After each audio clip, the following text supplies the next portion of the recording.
Alright, it's time for another Blueprints.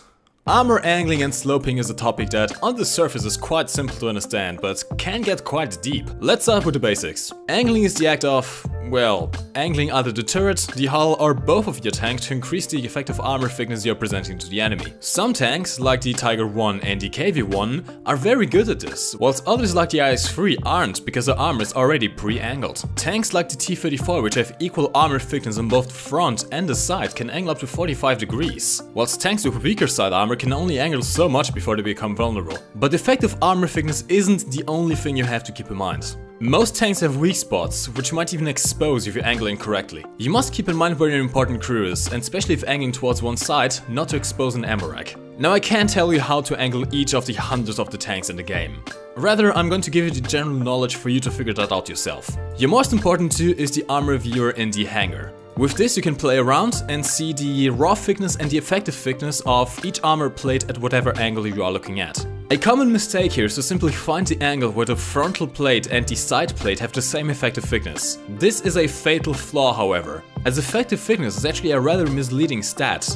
And here's why. The way a shell behaves is completely different between hitting a plate straight on and hitting an angled one. If you fire the same shell at a 100mm plate that's flat and a 50mm plate that's angled to represent 100mm effective thickness, it's more likely to bounce off the angled plate than the flat one. This is due to most AP, APHE and APCR shells changing trajectory as they hit the plate, curving outwards and as such increasing the amount of armor they need to penetrate, if not bounce off completely. However, if you reduce the angle on the thinner plate too much, the shell will go through like butter. The threshold where most shells in the game suffer massive penetration drop-off is 60 degrees, which confusingly is indicated by the 30-degree value on the shell stat card. Take a look at the Tiger 1 stock shell, for example.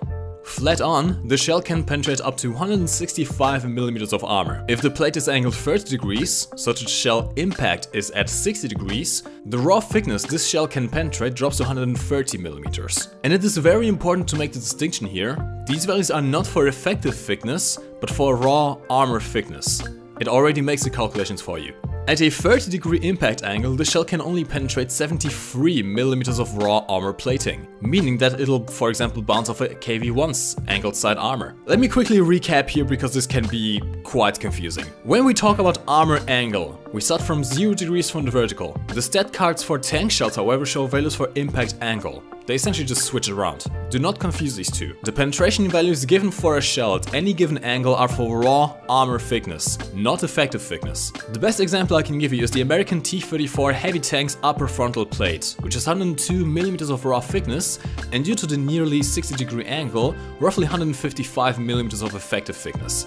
If you look at the flat penetration of the King Tiger shell, 235mm sounds like more than enough to go through this plate. But since the shell will change trajectory during its penetration, it isn't. In truth, since the armor plate of the T-34 is angled at 60 degrees, the correct value to read on the King Tiger shell is for the 30-degree impact angle, and this 105mm value indicates a raw armor thickness. And that's where the magic happens. With the 105mm of armor you can penetrate at this angle, you can barely make it through the 102mm plate that the T-34 has. However, since the shell has lost so much velocity in the process, it won't travel deep enough into the tank and will pretty much explode right as it exits the armor on the other side, only damaging the immediate surrounding area. This is also why tanks like the T-44 are so incredibly bouncy. Despite the upper plate being only 90mm thick, the 64-degree constructional angle enables it to bounce even the King Tiger shells, even though the effective thickness is only between 170 to 190mm.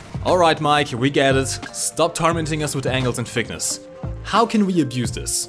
Well, here's where the fun part comes in. Firstly, and I almost forgot to talk about this, there's a very simple but important rule you can follow with any tank. Any decent player's instinct is to first and foremost disable your gunner, so that you can't fire back. And in most cases it's simply an act of shooting through the turret front on the side where the gunner is located. However, you have an extra bit of armor that can completely soak up a shell right inside your turret, called the cannon breach. And it just so happens that by angling your gunner's side away from the enemy, he won't have a choice but to hit that. Now of course this won't magically allow you to take a shot and return fire, But keep in mind that you can always repair your breach an infinite amount of times, but you do have a finite amount of crew members. So a very simple but useful trick is to look at the X-ray model of your tank and find out where the gunner is sitting. After that, you can use that knowledge to angle your turret right way so that you can shield him with the cannon breach. If you come from a world of tanks, you've likely heard of the term sidescraping. Essentially, you can position your tank around solid cover in a way that you can keep your frontal armor hidden, but seemingly expose your side armor to the enemy to bait them into firing. Again, this doesn't work with all tanks, but most can benefit from this, especially if they have rather weak frontal armor. This comes back to the conversation we just had about even seemingly thin plates being very effective at bouncing shells. As long as you don't overdo it,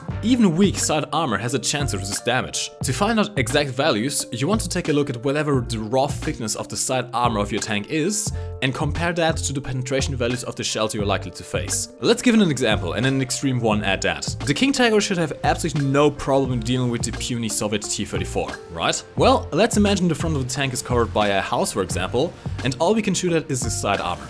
Pfft, it's only 45mm thick. We'll cut right through that. Wait, what? Russian bias? No, it's not bias, it's basic game mechanics. You can do the same thing with a Sherman, only difference really being that due to the thinner armor you have less of an angle to play with. As a rule of thumb, the thicker your side armor, the better you can sidescrape.